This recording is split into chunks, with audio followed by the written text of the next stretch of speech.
Hi friends, welcome to ஜோதிம்மா சமையல். இன்றைக்கி நம்ம வீடியோவில் என்ன பார்க்க போகிறோன்னா வல்லாரக்கீரை துவையல் தான் பார்க்க போகிறோம். ஞாபக சக்தியை அதிகரிக்கிற இந்த கீரை ரொம்ப ஹெல்த்தியானது உடம்புக்கு. ரொம்ப இந்த படிக்கிற குழந்தைங்களுக்கெல்லாம் இந்த கீரை சமைச்சு கொடுத்தீங்கன்னா ரொம்ப ஞாபக சக்தி அதிகரிக்கும் படிக்கும்போதுன்னு சொல்லுவாங்க. இப்போ இதுக்கு என்னென்ன தேவையான பொருள்னு பார்த்துக்கலாம். ஒரு ஸ்பூன் கடலைப்பருப்பு போட்டிருக்கேன், நல்லா வதக்கிக்கலாம். அப்புறம் ஒரு 1/4 டீஸ்பூன் ஜீரகம். நம்ம கடலைப்பருப்புக்கு பதிலாக உளுத்தம்பருப்பு கூட போட்டுக்கலாம், அதுவும் நல்லா தான் இருக்கும்.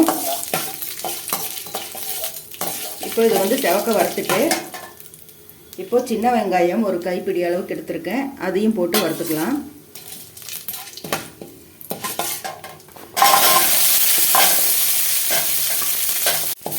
இந்த பிரண்டை துவையெல்லாம் எப்படி செய்கிறோமோ அது போல தான் இதுவும். இப்போது சின்ன வெங்காயம் போட்டாச்சு. இப்போது ஒரு 10 பல்லு பூண்டு போட்டாச்சு, நல்லா வதங்கட்டும். அப்புறம் ஒரு காரத்துக்கு தேவையான வரமிளகா, உங்களுக்கு எவ்வளோ வேணுமோ அவ்வளோ போட்டுக்கோங்க, காரத்துக்கு தகுந்த மாதிரி போட்டுக்கோங்க. இதெல்லாம் நல்லா வதக்கிடலாம். இப்போ நல்லா கொஞ்சம் வதங்கிடுச்சு. இப்போ தக்காளி ஒரு 3 தக்காளி எடுத்துருக்கேன், சின்னதாக தான் இருந்தது, அதுவும் போட்டுக்கலாம். இந்த கீரை துவையலுக்கு புளி போடக்கூடாது, நம்ம தக்காளி வேணால் சேர்த்து போட்டுக்கலாம். இப்போ பாருங்கள், தக்காளி வெங்காயம் எல்லாம் நல்லா வதங்கிடுச்சு. இப்போ இந்த வல்லாரக்கீரையை நல்லா அலசி எடுத்து வச்சுருக்கேன். இப்போ இதை போட்டு நல்லா வதக்கிக்கலாம். இந்த கீரையிலே 2-3 வகை இருக்குது, 2 வகை இருக்குது. ஒன்று நீளமாக இருக்கும், இது நல்லா வட்ட வட்டமாக இருக்கும், தாமரை பூ இலை மாதிரி இருக்கும், தாமரை இலை மாதிரி இருக்கும். அந்த கீரை வல்லாரக்கீரை சாக்கடை ஓரத்தில் வளருன்ட்டு அது நிறையா பேர் வாங்க மாட்டாங்க. அந்த நீளமாக இருக்கும், காட்டுலேயும் விளையும். பெரும்பாலும் ரோடு ஓரத்துலேயே பார்த்தீங்கன்னா சாக்கடை ஓரத்துலலாம் இந்த வல்லாரக்கீரை இருக்கும். அதை விட இதுதான் ஒரிஜினல் வல்லாரன்னு சொல்லுவாங்க. இது இலை பார்க்கும்போது அப்படி இந்த தாமரை இலை இருக்கு இல்லைங்களா, அந்த மாதிரி இருக்கும். இது ரொம்ப நல்லது. சின்ன குழந்தைங்களுக்கெல்லாம், படிக்கிற குழந்தைங்களுக்கெல்லாம் இது அடிக்கடி செஞ்சு கொடுத்தா ஞாபக சக்தி அதிகரிக்கும்னு சொல்லுவாங்க.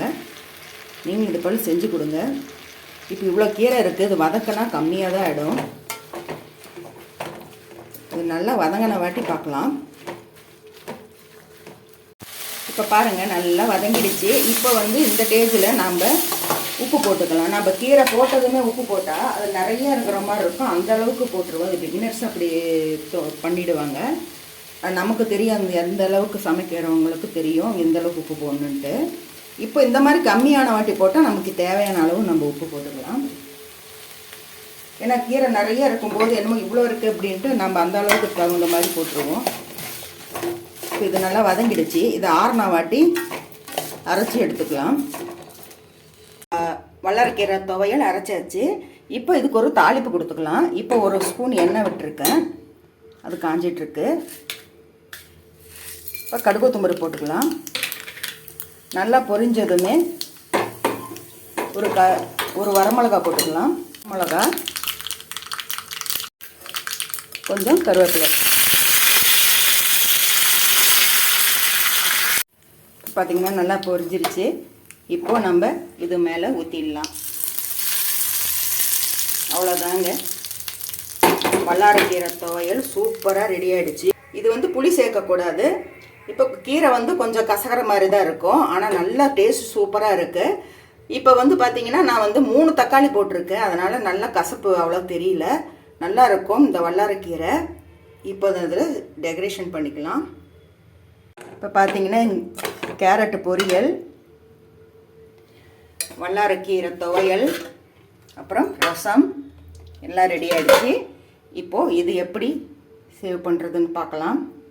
ஞாபக சக்தி அதிகரிக்கும் வல்லாரக்கீரை துவையல் ரெடி. ரசம், கேரட் பொரியல் எல்லாம் ஒரே கலர்ஃபுல்லாக இருக்குது. இந்த வீடியோ உங்களுக்கு ரொம்ப பிடிச்சிருந்துச்சுன்னா லைக் பண்ணுங்கள், கமெண்ட் பண்ணுங்கள், மறக்காமல் ஜோதி அம்மா சேனலை சப்ஸ்கிரைப் பண்ணிக்கோங்க.